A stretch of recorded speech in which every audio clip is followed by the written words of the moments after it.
Imagine le château de Versailles au XVIIIe siècle. Des jardins immenses, dessinés comme des tableaux, des fontaines qui brillent au soleil, des salles couvertes d'or et de miroirs où dansent des centaines de courtisans en habits éclatants. Au milieu de ce décor digne d'un conte de fées, une toute jeune reine attire les regards.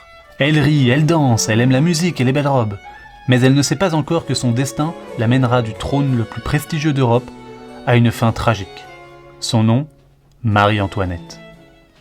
Marie-Antoinette naît vers 1755 à Vienne, en Autriche. Elle est la 15e enfant de l'impératrice Marie-Thérèse, une souveraine puissante qui gouverne un immense empire. À la cour d'Autriche, la petite archiduchesse grandit entourée de musique et d'art. Elle apprend à jouer du clavecin, à danser avec élégance et à parler plusieurs langues. Mais elle n'est pas l'élève la plus studieuse. Elle préfère rire et chanter que passer des heures sur ses leçons. Très tôt, sa mère décide qu'elle devra épouser le futur roi de France pour renforcer l'alliance entre les deux pays. À 14 ans seulement, Marie-Antoinette quitte sa famille, traverse le Rhin et dit adieu à son enfance. Selon la tradition, elle doit abandonner tout ce qui vient d'Autriche, même ses vêtements, pour devenir entièrement française.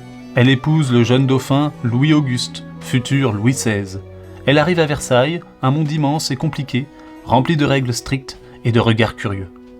En 1774, Louis XV meurt et son petit-fils devient roi.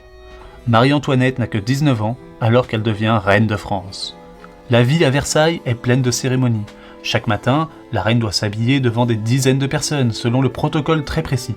Elle trouve cela étouffant, alors elle cherche des moments de liberté. Elle se passionne pour la mode, elle lance de nouvelles coiffures très hautes. Le théâtre, elle joue parfois dans des pièces, et la musique en protégeant des compositeurs. Elle a fait aménager le Petit Trianon, un petit palais plus intime, et créé un hameau avec de petites maisons rustiques pour se promener loin des regards de la cour. Mais ses choix lui attirent des critiques. Certains nobles jalousent son influence, d'autres la trouvent trop dépensière. On la surnomme parfois l'Autrichienne, un jeu de mots méchant qui rappelle qu'elle n'est pas née en France. En 1778, elle donne enfin naissance à une fille, puis à plusieurs enfants, dont le futur Louis XVII. Cela renforce sa place, mais les critiques continuent. Pendant ce temps, la France traverse de graves problèmes.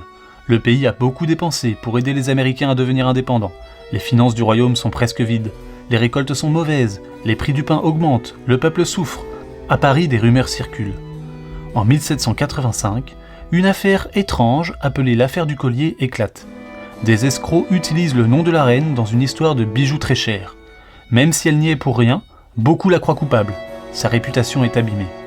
On lui attribue une phrase célèbre, « qu'il mange de la brioche », pour répondre au peuple qui se plaint de ne plus avoir de pain. Mais les historiens savent aujourd'hui qu'elle ne l'a jamais dite. En 1789, la Révolution française éclate. Le peuple réclame plus de justice et de droit. Le 14 juillet, c'est la prise de la Bastille. Quelques mois plus tard, en octobre, des hommes et des femmes de Paris marchent jusqu'à Versailles. Le roi et la reine sont obligés de quitter le château et de s'installer aux Tuileries, à Paris. Ils ne sont plus libres. En 1791, la famille royale tente de fuir discrètement pour rejoindre une région fidèle au roi.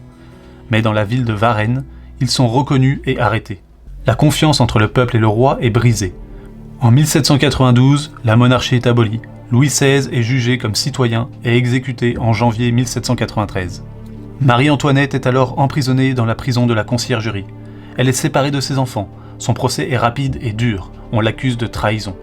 Le 16 octobre 1793, à 37 ans, elle est conduite en charrette vers la place de la Révolution. Elle monte à l'échafaud avec calme. On raconte qu'elle aurait dit pardon à son bourreau après lui avoir marché sur le pied. Ainsi s'achève la vie d'une reine devenue prisonnière de l'histoire. Marie-Antoinette reste une figure mystérieuse et discutée. Était-elle insouciante, mal conseillée, mal comprise ? Ce que l'on sait, c'est qu'elle a vécu à une époque où le monde changeait très vite. Elle a symbolisé la fin de la monarchie absolue en France.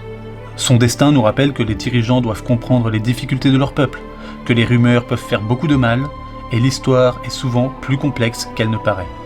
Aujourd'hui encore, son nom évoque les robes somptueuses de Versailles, mais aussi la grande révolution qui a transformé la France. Marie-Antoinette nous enseigne qu'il faut toujours chercher à comprendre avant de juger, et que derrière chaque personnage historique se cache une personne réelle, avec ses forces et ses faiblesses. Son histoire marque la fin d'un monde et le début d'un autre.